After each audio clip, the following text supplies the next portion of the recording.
Welcome to Live Action Star Wars. I'm Ralph. I'm James. And today we're discussing The Acolyte, Episode 4, Day. And as you can tell, we're joined by Adam Frazier yet again. Usually I bounce you in, but...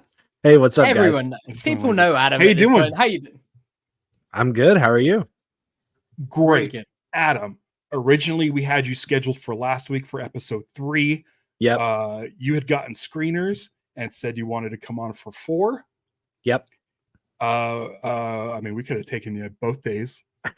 Yeah, I forgot I had a It was vacation in there He was as well. also on yeah. vacation last Oh, week. yeah. So, you know, Okay. we'll allow it.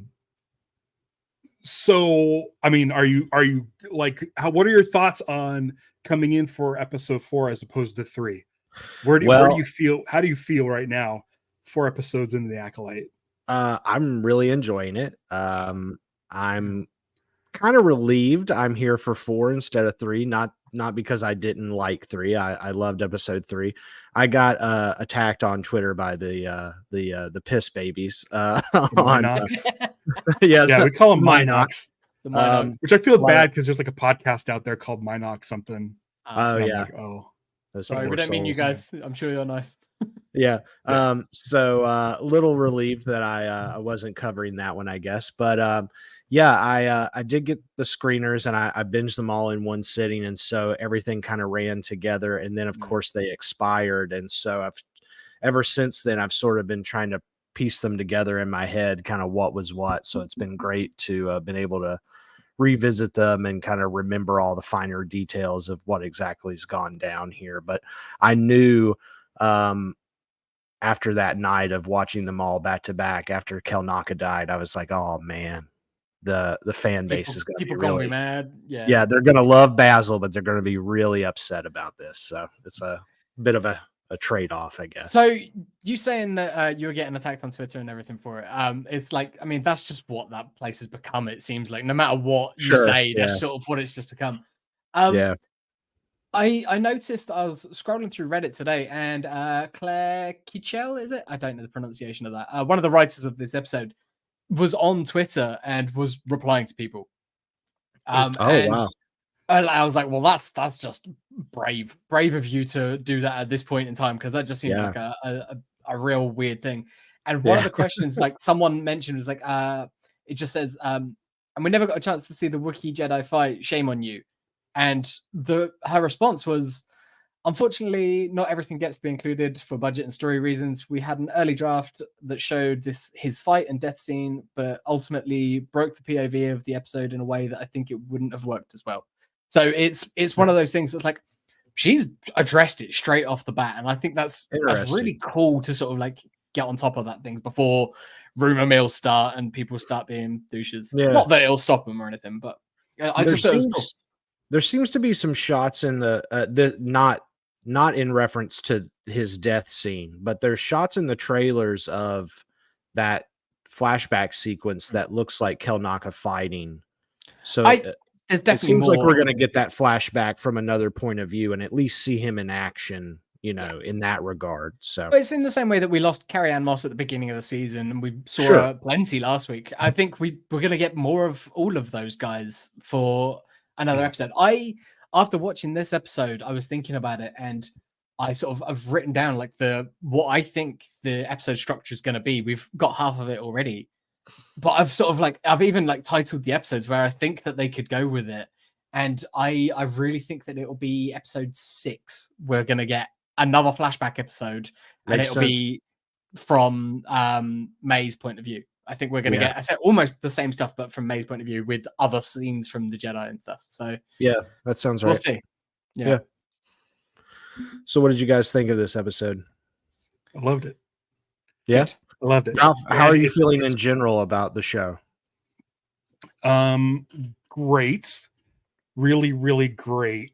One of the things that I kind of was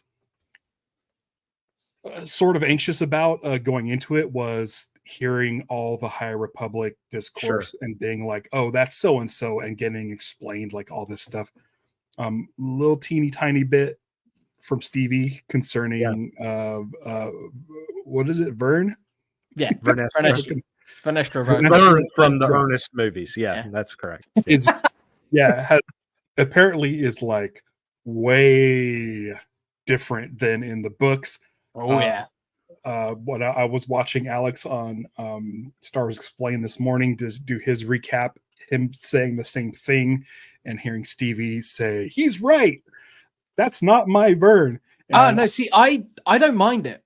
I like she is a different character. Go on, you carry on. I'll jump in. But Alex said, and I don't know if Stevie agrees with this or not. She's in the chat, so she might mention it. But Alex was saying we don't know her full arc in the books, to where she's coming now. And I understand that she's not like that in the books, and she was like a teenager in the books. But there was a moment in this episode where she was talking to Saul in front of the other Jedi, like very seriously, like she has to put on this show that she's in charge. And then when she's talking to him out in the hallway in private, she's still being stern, but then breaks a little. And starts talking like not as some Jedi master. She's talking to him as one-on-one, as a person. Like someone who she's got a relationship with, sort of thing. Like, about May surviving and all that stuff. So it could be she's throwing on airs. She's sort of. I mean, she's definitely sort of, I think, got ambitions and stuff. By the sounds of things, she's not on the council. I assume she was, but she's not on the council. It doesn't seem like, or if she is, she's doing things on her own way. She's organizing stuff and telling future council members what to do. And I just think it's really interesting because she's the only character that we know for sure now survives the books, which I think is cool. Well, apart from the other council members, like Yariel Poof and those guys, and Yoda. But like, she's the only new addition to the canon that's been introduced in those books that we know is going to survive it for sure. And already through the books that we've had, she's seen some shit. Like she's been through it, and she was a kid when she was knighted. She was a prodigy, and like that's continuing on. She's still going through a lot of stuff in those books, but she is this sort of beacon of hope in those books. And to get from that point to where she is now, where we're like, she's shady as hell. Like no matter like what you think of it, she seems. I think we're meant to like go. What? Why are you being so defensive and shady and not wanting to tell everyone about this? But that's fascinating to me because it's like, how did you get from there to there? And what does that say about the galaxy and the state of the Jedi Order at this time? And is it the nature of the show in general in trying to create a bunch of red herrings around the mystery in general? I think the show obviously trying to throw you in the middle of a murder mystery and the idea of who is the master or the apprentice and who's behind all this, and you not knowing any of these characters, even if you have read the High Republic books and you have this gap of not maybe knowing what happened to Vern, planting the seed that maybe something dark did happen to her and maybe she could be behind these killings. You know, that part where her and Soul talk about their political enemies, I thought was really interesting too. I mean, some people think that maybe even Soul is the master behind all of this. I've heard the same thing. Like, I don't see it, but like, I don't either, I think it's the same thing. Like, there's almost like everyone is a suspect, or everyone has a thought that maybe this person, maybe that person. You know, I think that's just, you know, part of the murder mystery game is you set up as many possible red herrings, you know, as you can to misdirect people. And if you want to just kind of jump right into it, I think we have to talk a lot about Chimere or Quimere here. Chimere, like, Manny Jacinto. It's like, I've been saying it since the trailers. I think he's at least the toothy mask guy, whether he's the master or the acolyte. Like, I don't know, but I think he's definitely the Sith Lord that we see at the end of this episode. Well, I think the dark side that we see at the end of this episode. On the one hand, I think it's entirely too obvious that he is the master, aka the apprentice, because I think I do not think there is a master at all in play here in this season of the show. You know, if this show is going to go multiple seasons, 2 or 3 seasons, or whatever they envision here. I do not think we have met the master here. We're looking at a scenario where this is Dooku with Asajj Ventress, right? Like this is the apprentice seeking out his acolyte to take over whoever the master is. So if that's Manny Jacinto's character, that's what we're dealing with. Now, is that entirely too obvious? Maybe, but maybe they're counting on the twist is. Maybe they think the twist is that it's the apprentice. He's the apprentice, not the master. Yeah, we're going to think he's the master, when in actual fact, he's just another apprentice. Yeah. Right. Maybe that is the reveal. I don't know. Because that would ultimately be the twist on the end of the Phantom Menace, right? Like that wasn't a reveal for us as Star Wars fans. We knew that Palpatine was the master, but for the Jedi at the end of that story, but who did we kill, the master or the apprentice? That was the kind of the reveal for the characters in that situation. So maybe that's how they kind of end the season. I don't know, but the other interesting Tenebrous with his multiple different guys, so he's got Manny Jacinto over here and he's got Plagueis over there or something, maybe. Who knows? Yeah, his name, it makes me think of Chimera, and Chimera is this imaginary monster that's a compound of all these different parts, or it can also be an illusion or a fabrication, or it could be the MacGuffin in Mission Impossible 2. Of course, yes. And so if he is pretending to be this masked villain, this whole thing is an illusion. I mean, he could be fooling May with this whole thing as well. I guess that's an option, Yeah. But I'm really curious to see where that goes. And the long game of this series, like, again, maybe it's too obvious. It feels to me that the long game is Osha and May teaming up, coming back together.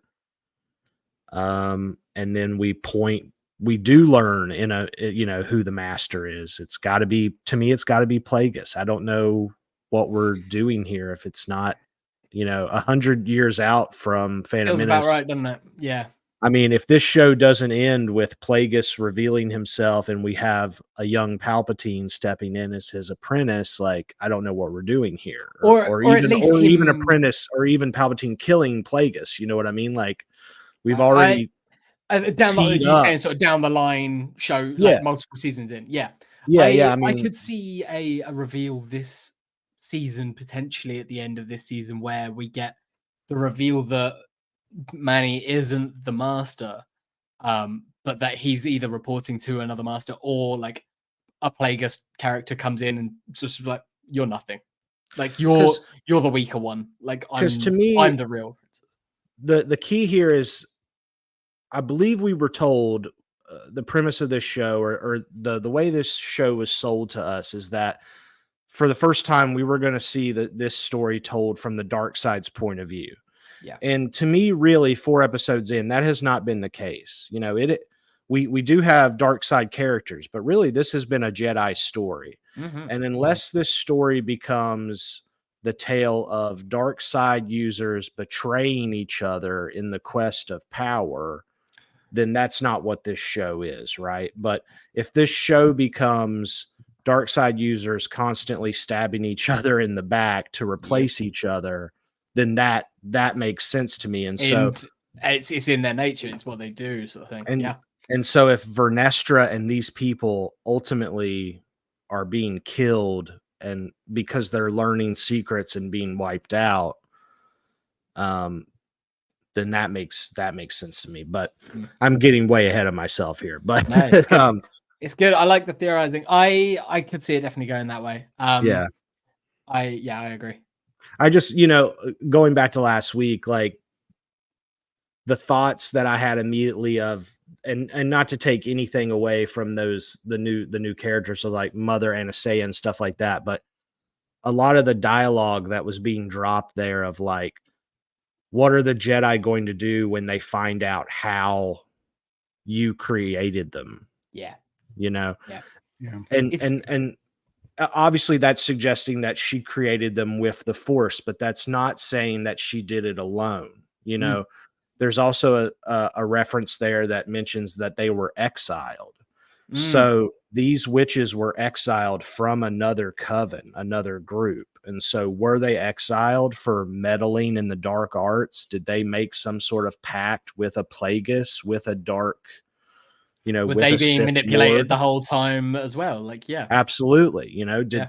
did they come to a Plagueis and make a deal, you know, help us continue our coven by giving us children, and we will pledge our allegiance with you? I mean, we don't know those answers yet. So it's really interesting to me to see where that goes. So Why have the Jedi become so fearful of other Force using groups in the time between the High Republic books, where there are, and now? Like, there is something has happened there to the point where, like, if you've got kids and they're Force sensitive, they got to come with us, or they can't be trained at all. Like, yeah.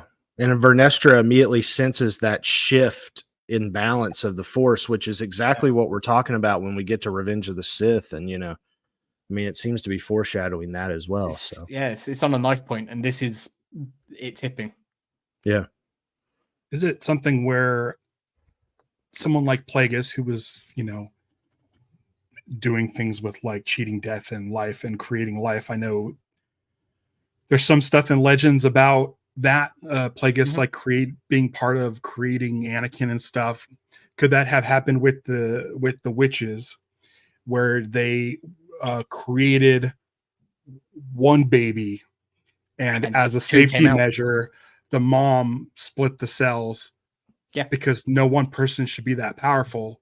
Well, that was Anakin's. Essentially, it was never like explicitly said in text, but it was heavily implied in the Plagueis novel, which is now Legends, is that they were meddling with creating something, and Anakin was the light side of the Force's like response to their meddling. He is a creation of the Force as a response. So again, it's that light and dark. And so if May and Osha could be that they were trying to create one being, and it just happens that the Force won't let that happen. It always splits and does too.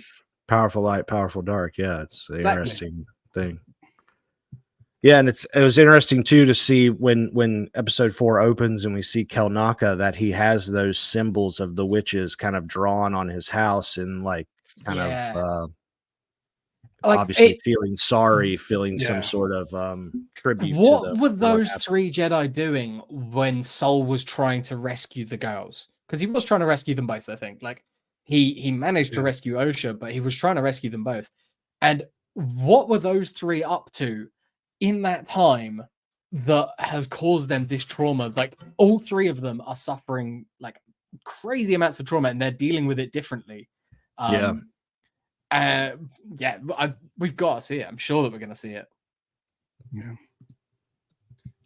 Tommy said he missed last week's podcast and asked if the witches is just like a different religion that believes in like the same sort of God. They just have a different name. I think we all sort of believe that. They just call their God the thread instead of the Force. Instead of the Force, it's the thread.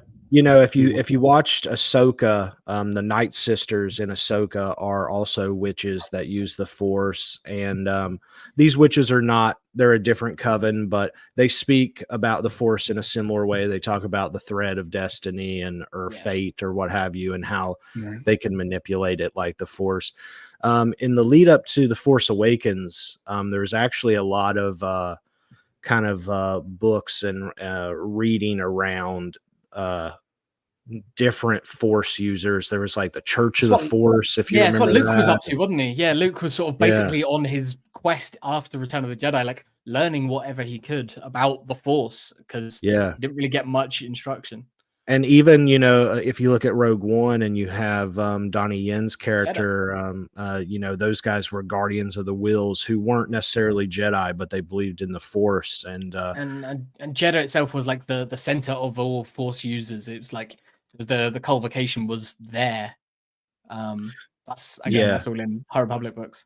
And so, you know, if you look at, you know, and I was just I can't remember where I heard this clip recently. Maybe it was an episode of Blast Points, but an old clip of George Lucas in an interview where he was talking about as a kid he was fascinated about how there's this one God, but there's hundreds of religions, and how all these religions basically interpreted the same God, the one Hebrew God, differently. And that's over the years been more and more prevalent in Star Wars. I think we've seen various groups recognize the Force, but they all interpret it differently. So the witches are there.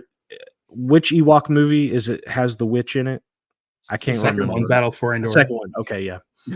I mean, if you go all the way back to the 80s, there's witches in Star Wars that kind of use magic and the Force and stuff like that. So, notice how I piped in real quick on that question. Yeah. None of it's this funny because talk about the Ewok movies.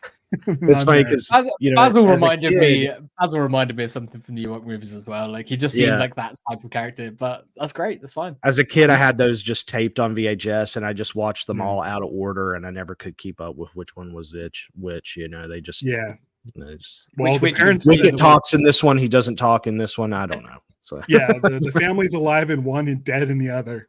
They're massacred at the beginning of the second one. This one has Wilford Brimley. This one doesn't. I don't know. Right. Starship Crash. But Basil reminded me of Teak. Yeah. Totally. He's Teak's weird cousin. I'm liking Teak.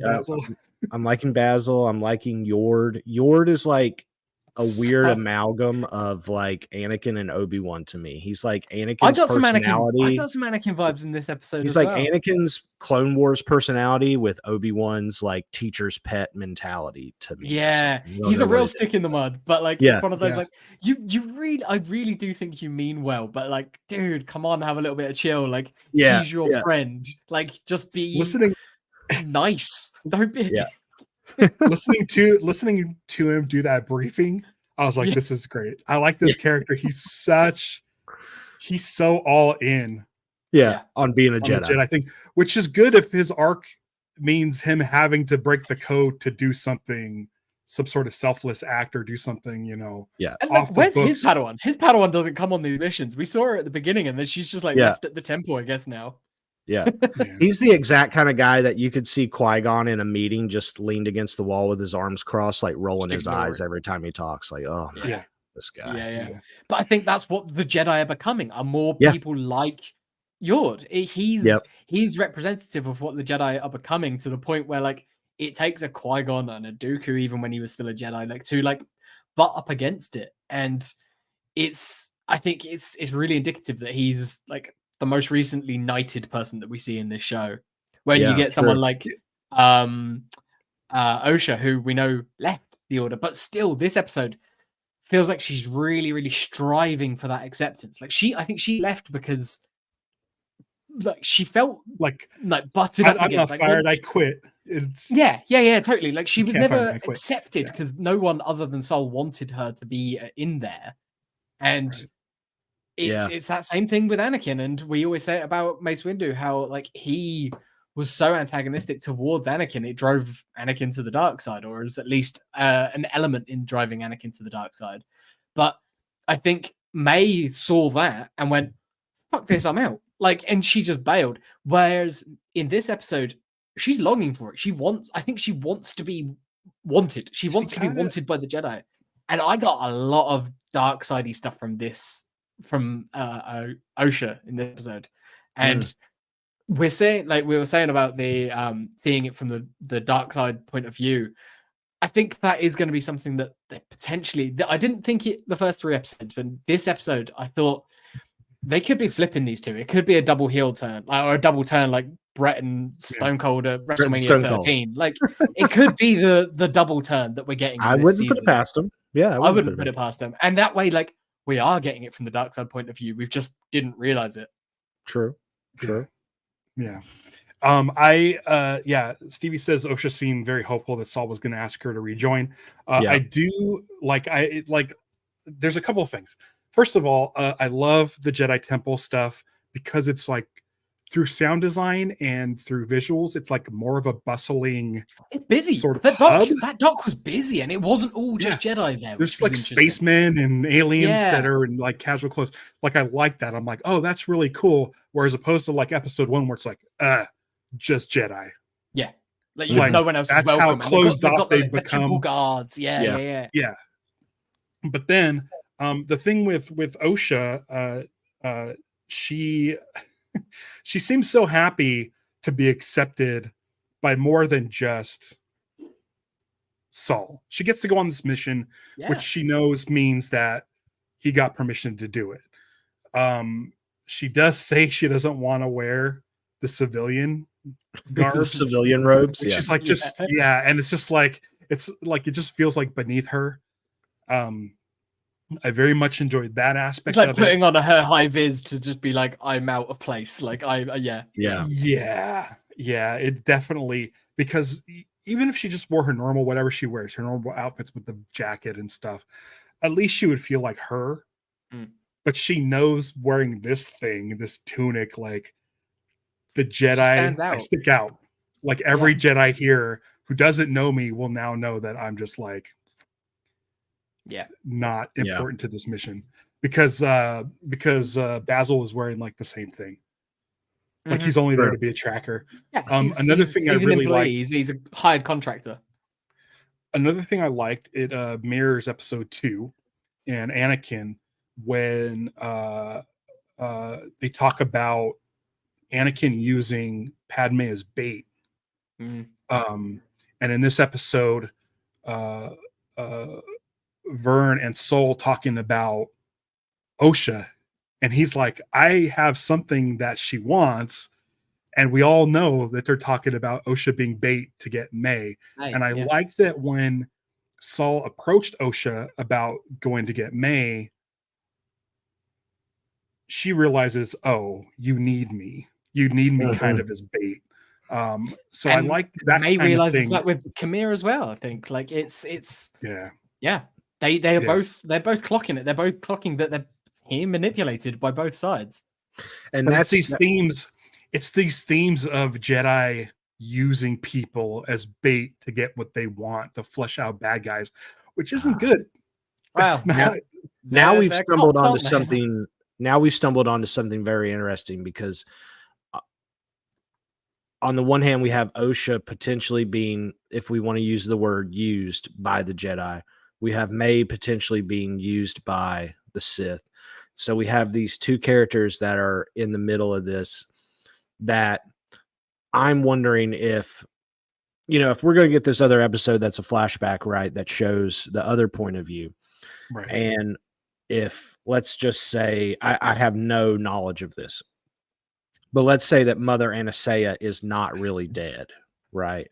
Right. Like she survived whatever happened, that fire and stuff. Like, is she going to come to them now and pull a kind of a Vader, like, join me and together we can like reform our family kind of thing? And like, Osha, you can finish the ascension, like, kind of thing. And that's an opportunity for them to either step back from those organizations and kind of regroup and do their own thing. And is that going to be a dark side aligned thing because of the allegiances their mother made? Or are they going to be this new kind of light side witch alignment that I don't think we've really seen before? Like, have we really seen witches align themselves for good? Not with Jedi, but for good. Not that I can think of. No. Tommy the Duck mentions his. Could one of the mothers be the master at the end? We saw Anastasia's body. Like, obviously she could still easily be alive. We've seen plenty of bodies, but we didn't see the other mother, like the other one who was sort of like the more aggressive one. Coral. We didn't see her body as far as I can remember from last week. So she may still be out there. And look, we know Filoni is involved. We know Filoni has a new position at Lucasfilm where he's sort of overseeing story for all of these various shows and kind of mapping things out. We know there's a season 2 of Ahsoka coming. We went to the planet in the other galaxy that looks like it is very well the home world of maybe the witches, or very well, or at least like the Dathomirian ones, at least like the Night Sisters. The Mortis arc, and we have the father and the daughter and the the son, but we also have this idea of the mother in that realm. And like, I don't know. I mean, are they? The writer answered a question about this. I've got it here. It's someone again on Twitter said, "Did you consult Dave Filoni before writing this episode?" And her response was, "Not before the actual writing, but after breaking." And he gives notes on all scripts and has to ultimately approve them along with the rest of the Lucasfilm team. So it's one of those things. I think it's like they're telling their story. Yeah. But like if it's what we've always said about the story group, the best thing that they can do is slot something in if it fits with the story that they're trying to tell. Like the classic example is Saw Gerrera. Yeah, exactly. Like Gareth Edwards wanted a specific, and Gary Whitta wanted a specific type of character in there, and they're like, "Oh, we have one of those." And so, that's kind of what they do, is do that connective tissue. And I'm assuming while developing the show, Leslie Headland worked with Dave Filoni or consulted with them and the story group before it reached her sort of writer's room.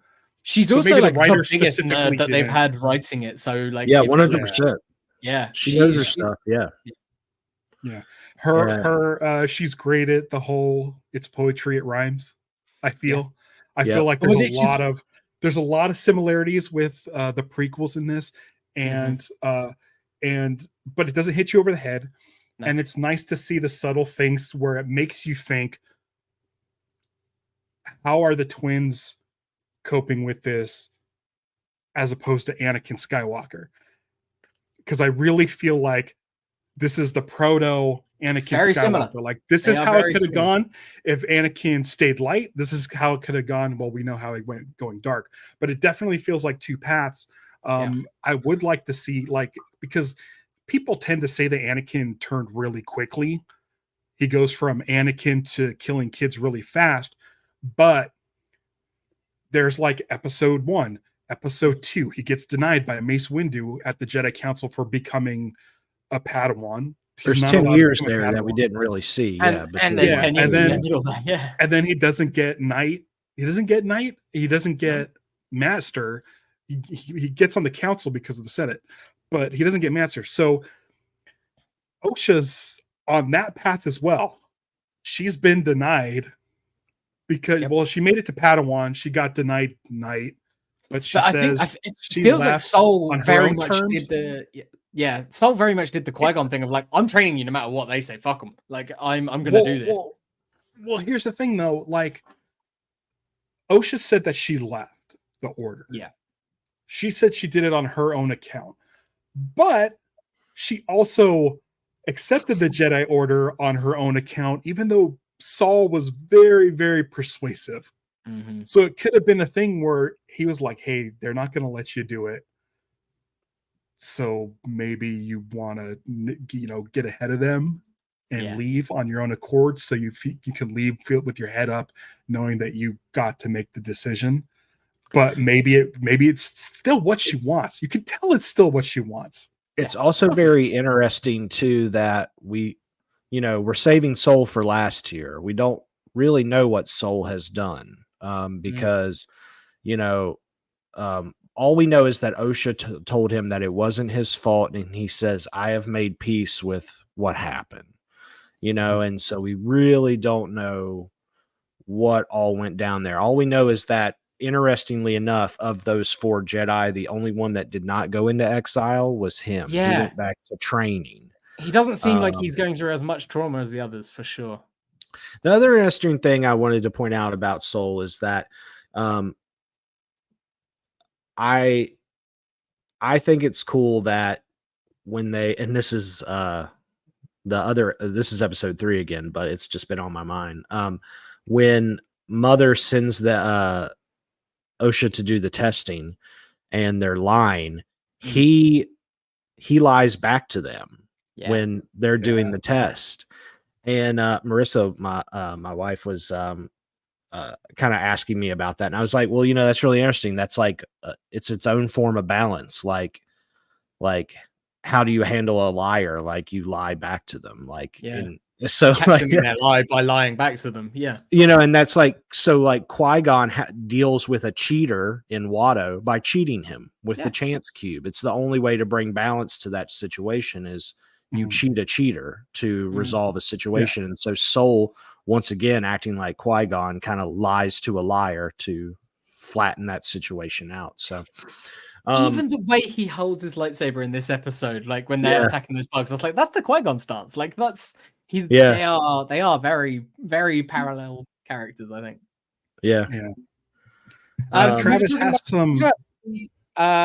Just before we get to that, the sort of the poetry of the season leads me into my episode structure. What I've sort of broken down here is like, 1, we had Lost and Found, 2 was Revenge and Justice, 3 was Destiny, 4 was Day. I think it's probably safe to assume that 5 is going to be Night. And that these 2 are the midpoint. Like they were written as one episode that was split when the relevant time to split it was. My thought on Night is it opens with Vernestra showing up with the whip, and she comes after Darth Teeth, or whatever you want to call the guy with the mask. I could see that happening, that she's also shows up. I think 6 could be called Choice, because that parallels with Destiny. Is the opposite of Destiny. And that's the flashback from May's point of view. And then 7 and 8, we got Truth/Consequence instead of Revenge/Justice. And then Ending/Beginnings instead of Lost Found. So are you talking ring theory here? I'm talking ring theory just for this season of the show. I think this Makete order or no? This is just the way I've got it broken down. No, that sounds after right. this episode goes up, I'll put it on our Instagram stories if anyone's curious, because I did like what I think each episode will be roughly. So that when I'm completely wrong, you guys can all laugh at me. But I do like that these episodes. These last 2 episodes have just one-word titles because the stories are them together, as opposed to their. But that's why I think 3 and 6 will pair up, and I think 4 and 5 will pair up, sort of thing. We'll start moving towards May's story. Travis is talking about Kilnaka. He has a theory that he possibly killed himself. My whole thing is this: Corbin did. May is being set up for failure. It's the Kobayashi Maru of tests. It's the impossible. She needs to fail. This whole thing where she has to kill a Jedi without using a weapon, I think, is complete bullshit. I think this Sith that's guiding her is telling her to do this so that she gets killed by a Jedi while being unarmed, so that the news can go out that Jedi are killing unarmed civilians, and that she's a patsy. She's been a patsy the whole time. This Sith or this red lightsaber, the dark side, teeth person, because we haven't seen Sith in a millennia. This character, Darth Venom, is setting her up. She, which I found refreshing, was that May was like, "Oh no, I'm not going to do this anymore. My sister's alive. Yeah, my villain origin story is no longer a villain origin story." She's like, she's over. I found that super refreshing. That it's like, oh no, I'm good now. I'm not. Or like, my sister's good. I'm going to go and turn myself in. I know that I'm going to have to go through the consequences of what I've done, but like, I'm turning myself in because I believe that my sister and I can work together. What does Batman do if he finds out that Martha and Thomas Wayne are still alive? Does it just stop being Batman? Like, that's the thing. So I really found that refreshing, where she's just like, oh no, I'm not going to be the bad guy anymore, because the whole reason this happened is because of my sister, and I needed some time to think it over when I saw her. So I took off and ran like she always does. She thought about it and she's like, cool, I can go to Kilnaka. he knew me when I was a kid. I could explain stuff. And it's like, you know, Manny Jacinto is like, oh shit, the plan failed. And she's going to go tell this guy. Really got to push and push and push harder. The Jedi are here. If I kill this guy while she's in the house, I could still throw her under the bus. Yeah. Like the Jedi in this show are like cops, and cops don't treat cop killers that great. No. And I think they come in, there's a person stood over a body, like they're going to go in and just blur away, sort of thing. Yeah. So that's what I'm thinking happened. And you could tell that she has conflict when she's behind closed doors and they say, come out with your hands up. Yeah. She sees how this looks, much like Osha saw how it looked when she walked in on an empty room and a dead Jedi. Torben. Yeah. So it's one of those things where it's like, okay, she's being set up and she knows she's screwed, even though she killed two other Jedi. The only person that's going to believe her is her sister. Yeah. And she's not even thinking that it's Manny Jacinto because he's supposedly caught upside down in a trap or whatever. You know, she thinks it's her doing, like, she quote unquote master because it's a lightsaber blade. But yeah. But how do you get out of that trap? You can probably fly out of it. I mean, and then float down. Which, can I just tell you? I was telling this to Stevie earlier. I'm like, that was the fucking coolest thing I've seen in Star Wars, like in the Disney era. And it's just a guy in a cloak being lowered by lines, by rope. Just out of focus with the music coming up. So ominous. It looks so much more than anything in any of the, like, I don't know the last time I saw something that ominous in Star Wars. And it's super so cool. Low tech. Yeah. Yeah. Like, that's what I like about this show. And I've mentioned this before. With The Mandalorian is one of the reasons I'm not the biggest Mandalorian fan is they hinge so much on it being cool and cool moments and hero shots, a guy spinning and shooting, which I still think is cool in Book of Boba Fett when the dude spins and shoots. Like, I'm like, that's a cool shot. It's fun, but it's also a moment that's like kind of unnecessary. But you know, but it's one of those things where George Lucas didn't do stuff like that. George Lucas, when he did the prequels, he's like, okay, I need to show establishing shots, but it'll be a spaceship flying, going through a mid shot, and then showing the landing sequence. Like, show the planet, show it flying across the horizon, and then a landing shot. So it's always like that. In this, it's like there's nothing like that. There's been nothing cool, nothing like crazy big moments where it's like, oh, get a load of this. No, Plo Koon just happens to be in the background. Kiata Money just happens to be there. Thanks for the thumbs up, Apple. But this dude coming down on the wires, I'm like, okay, this is the one time they're stopping to do a moment, and I love the payoff because it's the first time we've seen it. If every episode has something so cool in it, then by the time you get to the part where you want a big reveal, it's not cool. No. Right. So this thing was it was so dumb. It was so dumb. It hit so much harder because it's like it feels like, well, I mean, it's the midpoint of the season. It's like we're getting to that, and it's like, oh shit, it's about to get real. And like you know, just from that entrance, it's the Undertaker coming. It's like it's everything. It's like this is big. Like yeah.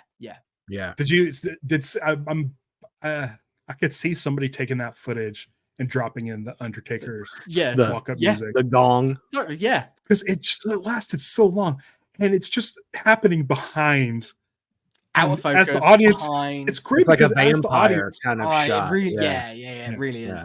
That's where this show shines is the audience knows something. For the first time, the audience knows something that the characters don't. Yeah. And it's like, oh boy. Like turn around, and that's what I like about this too, because it's like you don't have, like, you have the books, but we don't know where any of this is going, other than eventually the Sith will create the Empire. But so it makes it exciting when it's like we haven't really had a villain. We assumed May has been the villain this whole time, and then we caught a glimpse of this character, but now it's like, oh, the villain has arrived. And the confidence, like how many Jedi are there? Like 8 or 9 Jedi are there. Like they're all red Jedis. Most of them are going to die next week, I think, in the first 5 minutes probably. But like, I very possibly, like May's been flicked away. Osha's been flicked away. May's kind of out of the way a little bit. They could be the only two that get out of this.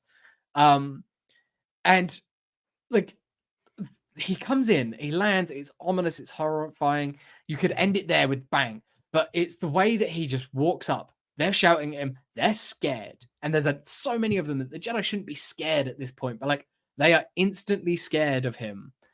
And all those lightsabers. Yeah. And Jackie's, what is that? Like, it's like, we've never seen anything like this. Like, no one there has ever seen anything like this. And then he gets right up in her face. And I for a second, I thought he was going to put his lightsaber. I thought he was just going to. I thought she was done. I thought it was like, this is Osha's story and that she's done. Like, but the flick away with like just nothing. And then, it was excellent. Excellently. I had a pretty fun / completely ridiculous theory as well about Chimere's character, because when he was first described as this guy, kind of like a smuggler who like gets like, he's a nobody. He's just a guy being a dude. Just a guy, and he gets his hands on like weaponry and like technology that May needs to fight the Jedi and stuff.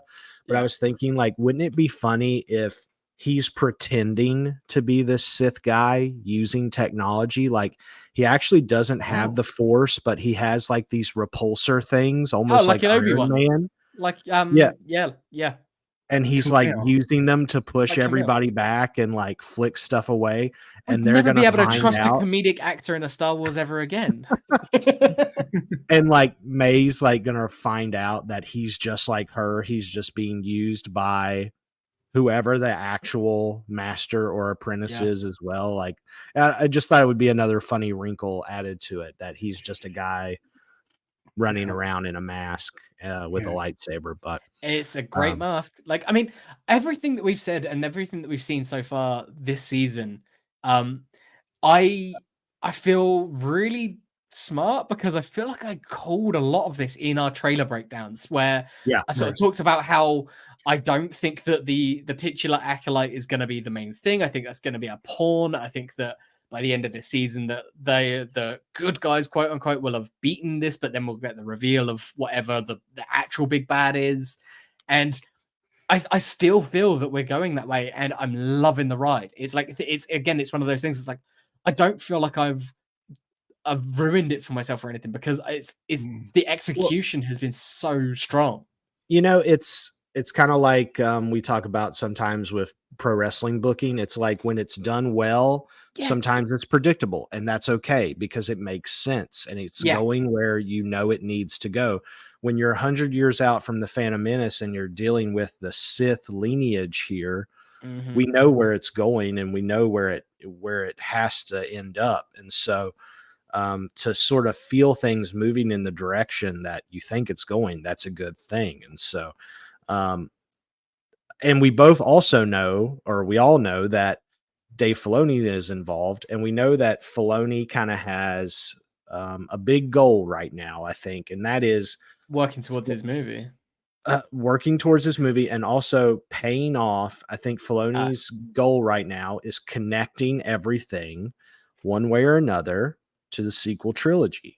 They've been building things up to the sequel trilogy and making those ties stronger to the Palpatine stuff. We've seen it in Mandalorian and Ahsoka and everything, and I think we're seeing it here, whether it's the Plagueis interplay and possibly strengthening that stuff. But also, I don't know how you can look at this twin stuff and not think about the dyad. It's a dyad. And you know, when he says not seen for generations, is he talking about this? Will we learn more about this? You know, I mentioned it last week, how it could be May and Osha, and the fact that they would trained Osha at her age, that really makes them like bring down their age limit, because Anakin's 9, Osha's 8, and it's like, if her and like what they deem as a failure from her is like something Sure. that they go, actually, maybe the cutoff's 5 or whatever. Yeah. So that, to the point where like, because it seemed like, yeah, all right, she's on the cusp at 8, but she's not too old. So it really wouldn't surprise me if like it doesn't ever need to be explicitly stated that like she's too old, no more kids that Sure. age. But like it feels to me that is a reason, and the generation like what 100 years or so feels about right for them to have sort of indoctrinated that into the point where those guys are just gonna say no. Travis mentioned the Knights of Ren. I totally got Knights of Ren vibes from that helmet. I wouldn't be shocked if that's mentioned at some point. You know, we got the Knights of Ren in the comics. They laid some lore down in that regard. Yeah. Could totally see that being involved in some way or another. That helmet could easily be taken and just been picked up and used again. Like, yeah. There was a quote from this episode. There was a couple from last week that I loved that were just banger lines. There was one from this one that I was like, that's just good shit. And it was, we're not defined by what we lose, we're defined by what we survive, and you survived a lot. And I was like, that's just good. That's just someone who cares. That's really compassionate. It's why I don't think Soul's going to be like a dark side or anything, but I also don't think he's going to survive this season. So I'm wondering if anybody survives this fight episode, this encounter. I think Adam's right. I think Leslie Hetland has been talking about episode 5 is going to be the one to talk about. Could this be a red wedding situation where everybody just like dies and we have a reset? That'd be wild. It would be. Like, could you imagine? Like, we're definitely losing all the red shirt. We cut back. Yes. Can you imagine us cutting back to next episode, and it's just this Sith person standing next to May, and they go pick up Osha? Like, it's just them 3. Like, that would be jacked up. Like, I don't even know. Like it. It's what I love about the weekly releases. It gives you time to think about this stuff. I know people were upset that this episode ended too abruptly. I was upset because I was like, I want more. I want more. I'm right here. Give it to me. So but that's who complains about that being, anybody who complains about that abrupt ending, it means that the show has you hooked, and that's a good thing. Yes. No need to complain. I don't know what's going to happen, but I thought that Osha was just going to get stabbed. I agree with Holdo here. Mark thought that we're going to see Osha get killed. I thought that lightsaber went right through when he ignited it, and that it was then going to be May's story for the remainder of the That'd be series. Wild. I mean, it could still happen. Travis echoes what I think here is I think obviously all the red shirt Jedi, and I think Jackie might get it. Yeah, I think Jackie is the one that died, because I think we're gonna have to lose one of our like named characters. Hey, what if we get a replay of again talking about Rise of Skywalker and the dyad and the whole sharing life force thing and the acolyte symbology of the 2 moons going over each other? What if May gives her life force to go into Osha, and we get the symbology of, you know, like the twins in the womb, kind of they were one that separated into 2, and now it's their mantra, isn't it? 1. Yeah, exactly. I mean, maybe that's how it ends. I don't know. Like that's a possibility. The way Mothra does, just like Mothra. Yeah. Maybe Osha and May are the twin fairy princesses, and they come together and they sing a song. And this is how they tie this into the Monsterverse, because we've not seen those tweets yet. Speaking of songs, yes, you mentioned songs. Lucasfilm released the first pop song for a Star Wars movie last week. Did you guys hear this song? I haven't listened to it yet. I haven't listened to it yet, but I saw it was good. I'll check it out. It's the chanting. It's the witches, right? Like song, right? No. Yeah, no, it's a pop song.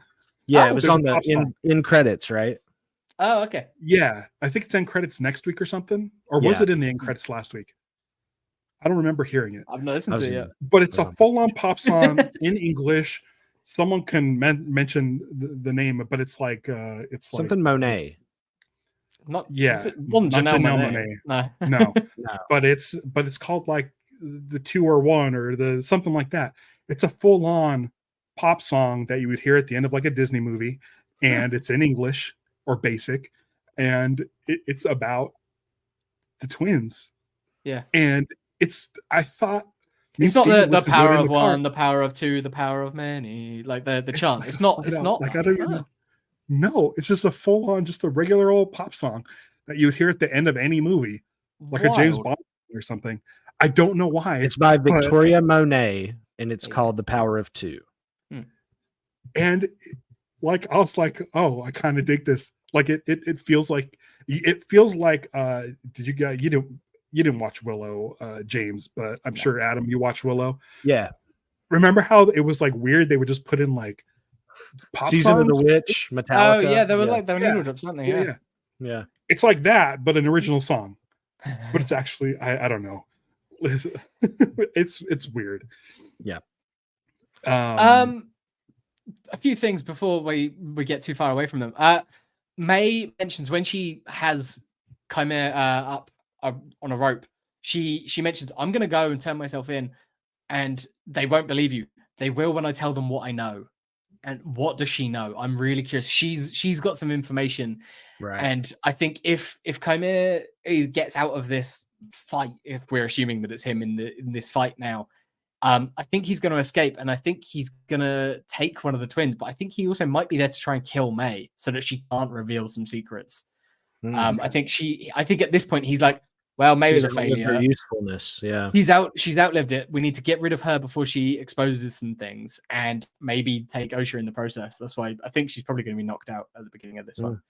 I think all the Red Shirt Jedi are going to die. I think we lose either Yord or Jackie, maybe both. I think Soul's going to survive. I think he's going to be the sacrifice at the end of the season. I think Soul. I think Soul is Vern the is going Jedi. to be. Vern sweeps in and saves the day to the point where like lets the ones who are going to survive. Yeah, I think Soul is the Jedi that dies with no weapon because He's going to get choked out. Perhaps Osha betraying him or leaving him again to join her mother, or however that shakes out, like ultimately breaks his heart, and could be. I think it'll be a case of in some way, or he finally reveals to Osha what happened that night, like, and she gets the full story of it, and maybe at that point that flips her fully over, and she force chokes him, and maybe it doesn't even kill him. Maybe for Soul it is truly a spiritual death. Maybe maybe the truth disillusions him so that it actually forces him into exile, something that never did before, and he just leaves. I mean, we don't, could be a weird twist like that, but anyway, I don't really know why people don't like this show. I do. Well, yeah. Aside from those reasons. Yeah. It's just a crazy time to be a Star Wars fan. It's like the Baskin Robbins era of Star Wars. There's 31 flavors. If you don't like it, get over it. There's watch something else. Go eat your bubble gum. Right. Yeah. Go piss your pants in the basement. While you make your stupid theory videos or whatever you're doing. Well, just don't make them. Yeah. There's so many great shows and books and stuff to participate in, games, board games, tabletop. Yeah, man. If you don't like Star Wars, stop calling yourself a Star Wars fan and find something else to do. You're just not a fan. By definition, you're not a Star Wars fan. Like, you don't need to like everything, but there's so much that there's probably something that you do like. Yeah. Right. Yeah. Go like that. Yeah, go like it. Go enjoy that. Go like it. Revel in it. Don't shit on things that you don't like. Just in general, just don't do that. It's not productive. It's not good. Yeah, just breeding negativity. Yeah. Oh, and what do we think this other? Because didn't Leslie Headland say that in addition to the lightsaber whip, that we're going to see another lightsaber form? Oh, I missed Did she mean an actual physical lightsaber form or like a fighting style? I couldn't figure that out. I have no idea. Maybe like some little daggers or something. Like, I don't know. Maybe it's like a crazy like Swiss Army, like multi-pronged lightsaber. Yeah. Could be. I mean, we've seen We've seen that Darth Teeth has, at the moment, what looks like just a regular red-bladed lightsaber, but there could be more to that. Yeah, it'd be cool if he had like that little like Ahsoka has, like the little Shota. Yeah, the little Shota blade. That'd be cool. That'd be cool. Fun. Anyway, I'm just spouting nonsense at this point. Yeah, I'm out of notes. I love the episode. I'm gutted that I'm going to have to watch next week's episode in the car on the way to a festival, and then try and record a little clip that I can send into the podcast. Oh man, that should be fun. So I really annoyingly, because episode 5 sounds like it's going to be a banger. I won't be here for the full episode next week. But I will be watching as soon as I have the phone signal and time to do that. Probably be on the Monday night, the following Monday night. But yeah, Ralph will be here next week. Hopefully, I'll be here next week. My co-host sitting in for James will be Patrick Kottner. Nice. I might even look for another guest. I don't know, to join us. We'll see. And then I'm hoping I make it. I was supposed to do a shoot tomorrow that has since been delayed, and it might be happening next week. So who knows if we even have a show next week? There'll be something. There'll be at some point, yeah. Maybe even if we end up doing it like on Tuesday. Yeah. Or like Friday or something. I don't know. Or if it goes real late, like we can do it Monday night or Tuesday before the what would it be? The 6th episode. Like if you are super delayed and you're busy all week, but there'll be some. Leslie Headland did say that episode 5 is going to be the one people are talking about. Typical. So I'm assuming it has to do with the fallout of this episode, which I very, very, very much enjoyed. This show, which I was not really kind of excited about going into it, has become like my favorite Star Wars show. And as much as I love Andor, you can tell is written by a guy who's not a Star Wars fan, even though it's been said, like Andor can be set in World War II. Andor could be set anywhere outside the Star Wars Cold War universe. Russia. Yeah, I mean, it's a spy thriller. Yeah, you can't do this show. You can't do the Acolyte out of Star Wars. It would have to be really weird. Yeah, I mean, yeah. Witches factor into it really heavily. Like, I mean, you're talking like it's a religious squabble, really, at that point. Like with you could do it maybe like the Crusades, feudal Japan, maybe, or something. Yeah, feudal Japan or the Crusades. I think that's the sort of the closest you could get to it, maybe. Yeah. But even then, which is great. No, this is a Star Wars story. Because I love that George Lucas based Star Wars off a bunch of things, including The Hidden Fortress, a movie that I love, and there's definitely those influences in Ahsoka, like especially and the Mandalorian episode that Dave Filoni directed with the introduction of Ahsoka, and you see the sort of Kurosawa influence in Dave Filoni stuff, and I'm glad to see that kind of samurai stuff inserted into this without it being shot like a samurai show. Like it doesn't have to look. Jacinto's character is even kind of like Mifune's kind of fool kind of character. Like Drunken Master fool, like that sort of whole thing. Definitely. Love it. I love it. So good. I love this show. And like there is elements of like a police procedural to it as well. Like when the cops are going out, the Jedi cops are going out. Really strange, but seeing the Jedi in groups, like kind of like ranking and stuff moving around, there's almost like a Star Wars it's like Star Wars The Next Generation to me for some reason. Like it feels like, especially when we know that some of these guys are going to eat it. Like definitely. This is an away mission. It's similar to that. Yeah. I can't wait to watch next week's episode, however I get to watch it, whenever I get to watch it. I can't wait to catch up on live action Star Wars. I will try and send in a video clip with just my reactions, but it probably won't be much. Adam, if you have a signal from the road.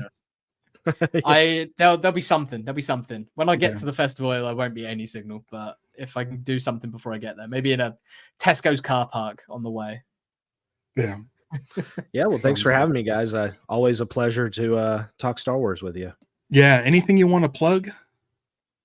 No. Your link tree at Adam Frazier, you can get everything you need to know. Yeah. Sure. Yep. Yeah. I'd like to plug myself onto the couch and play some video games later. That's about it. Nice.